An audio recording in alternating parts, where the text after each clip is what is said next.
Hello les amis, bienvenue sur l'Arena Kem où le football mérite d'être vécu. Blues Family, Chelsea, Arsenal, demain ça va être chaud les amis, ce qui est évident. Mais bien avant que je ne puisse développer cette vidéo dans laquelle on va parler de la prédiction et de la compo probable, commence par t'abonner, liker et partager la chaîne. Et surtout, n'oublie pas de regarder dans la description, il y a tous mes liens qui te redirigent vers mes différentes plateformes de réseaux sociaux. Donc abonne-toi, partage et clique surtout sur les liens afin que nous puissions être en contact direct avec toi. Let's go pour le débrief. Les amis, Chelsea Arsenal à Stamford Bridge demain dimanche 18h30. Je sais pas. Mais le plus important, c'est qu'en notre heure, ça va être 18h30, heure de Lubumbashi.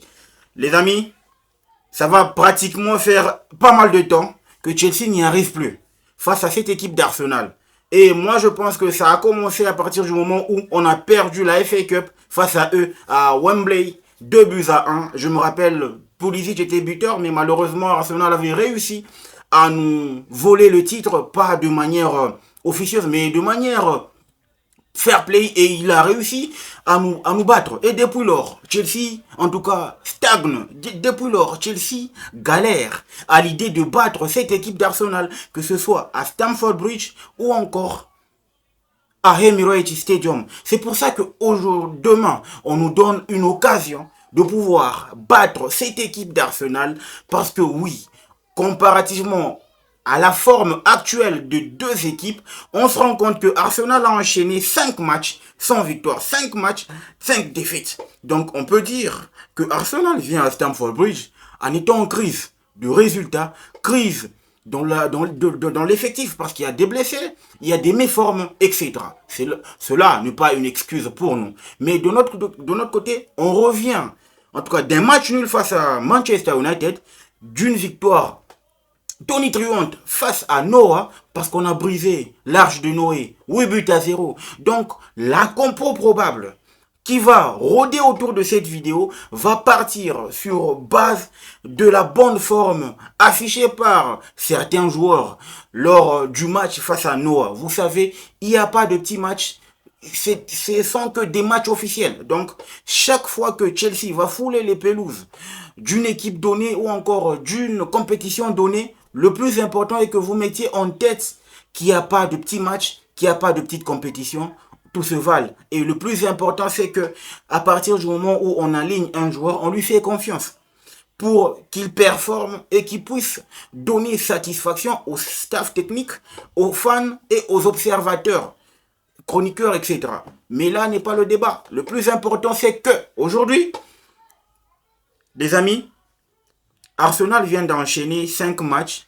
Ils viennent de 2 défaites consécutives en première ligue, du moins à l'extérieur. Et ils sont en tout cas laborieux dans leur façon de déployer leur jeu.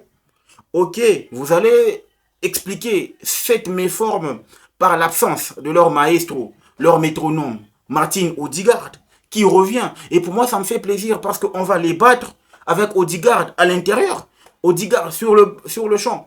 Pourquoi? Parce qu'au moins, il n'y aura pas d'excuses.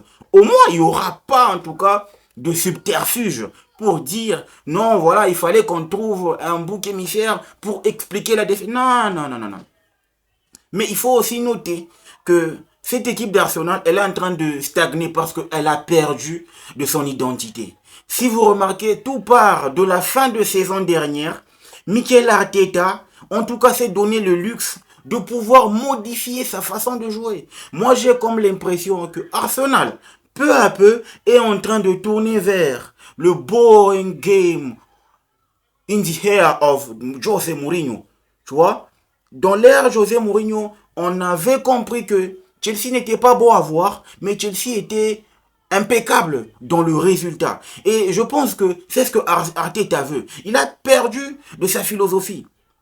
Mais je ne suis pas là pour faire le juge d'Arteta ou pour le juger. Mais seulement qu'il est en train de nous donner la possibilité de le surclasser dans le jeu et dans la gestion du game. C'est pour ça que, les amis, de l'autre côté, Enzo Maresca, il a tenté un truc nouveau. Si vous l'avez bien remarqué, lors du match face à Noah, il a tenté un truc nouveau. Un Chelsea plus offensif, évoluons dans un schéma à 4-1-4-1. Voilà, un seul milieu pour, en tout cas, être comme la sentinelle de la défense et pour équilibrer la défense. Et 5 attaquants, 5 joueurs à vocation offensive. Voilà pourquoi vous avez remarqué que Chelsea, en première période, en a mis 6.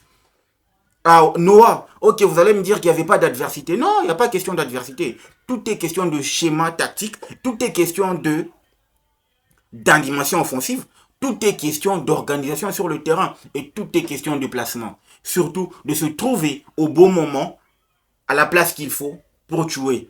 C'est ce que Chelsea a fait face à Noah. Alors, c'est pour ça que moi je trouve que je vais m'épancher du côté de Chelsea.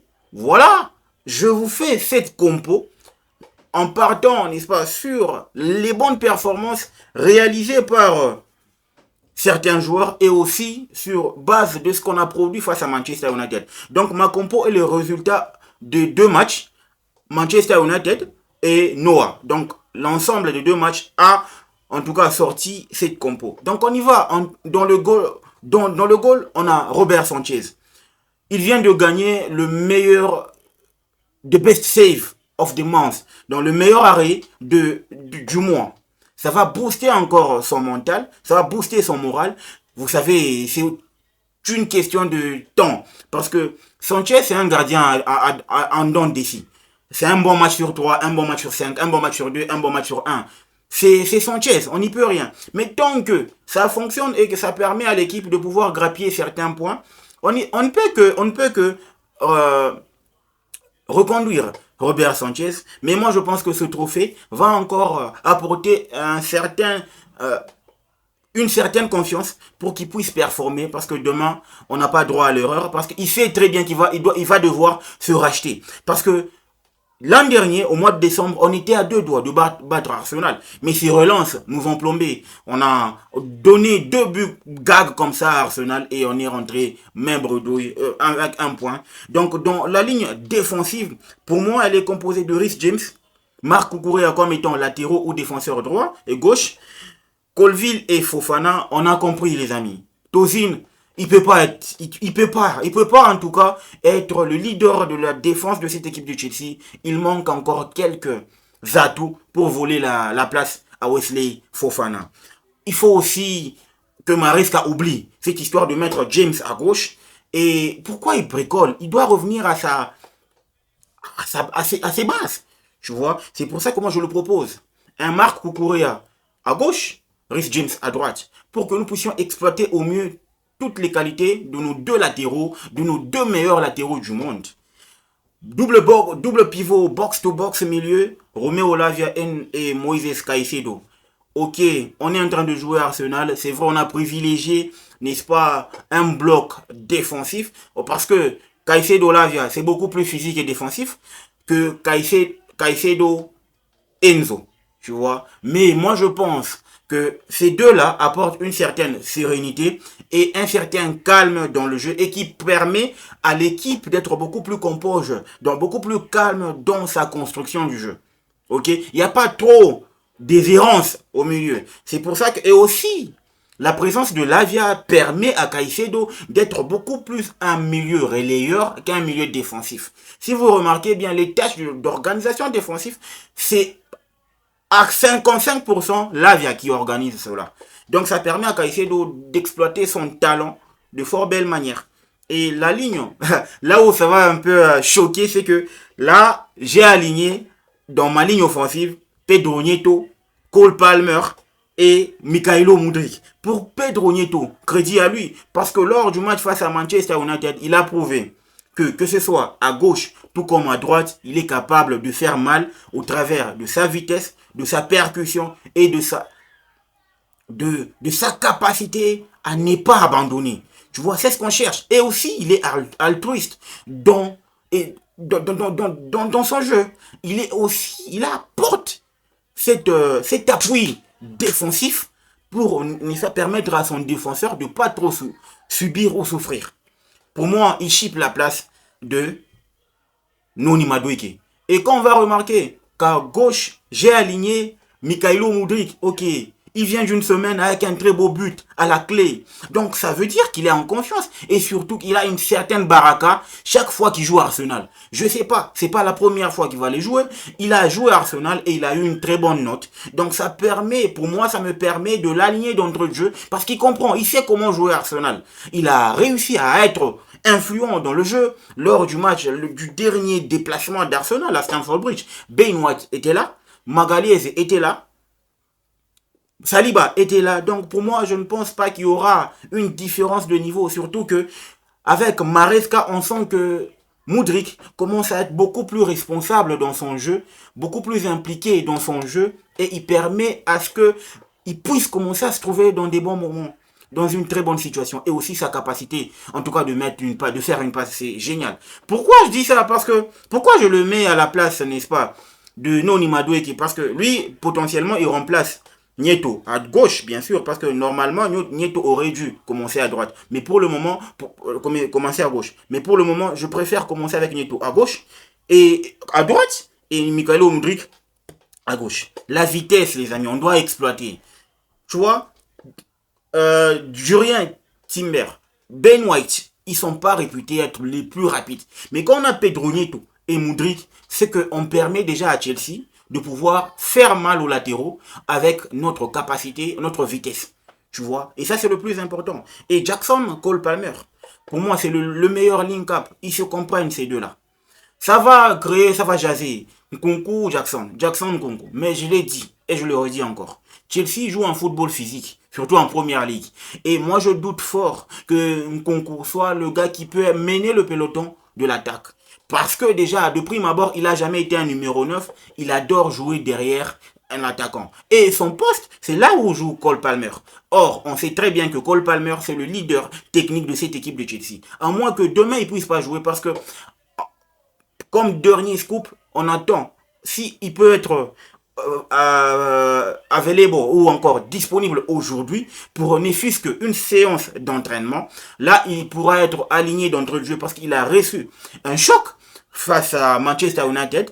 Un choc, en tout cas, quand il s'est heurté, n'est-ce pas, au tacle assassin de Lisandro Martinez de Manchester United. Donc, les amis, prédiction, moi je pense qu'au travers de cette compo, je pense qu'elle a cette compo, elle a du potentiel à l'idée de prendre les 3 points. Parce que pour le moment, on part avec un certain avantage psychologique. Arsenal est en crise et en quête de points. Nous, on est où on est. On n'est ni haut ni bas. En termes de performance, on est où on est. Et c'est le plus important. Donc, en gros, on part avec un certain avantage. 2 buts à 1. Parce que, pourquoi 2 buts à 1? Chelsea, c'est en tout cas la marque de fabrique de buts encaissés. Donc, du coup, je ne peux pas dire qu'on va faire un clean sheet parce qu'il y a encore un 7 pistes derrière qu'on doit régler. Du coup, je partirai sur un 2 buts à 1. Dites-moi ce que vous en pensez en commentaire. N'oubliez pas de vous abonner, de liker, de partager la chaîne. Et surtout, n'oubliez pas de checker mes liens. En tout cas, Twitter. Je suis sur Twitter, Instagram, Facebook, ainsi que TikTok. Donc, clique sur tous les liens, abonne-toi et partage. On est là disponible. Le football mérite d'être vécu. Ciao, à demain.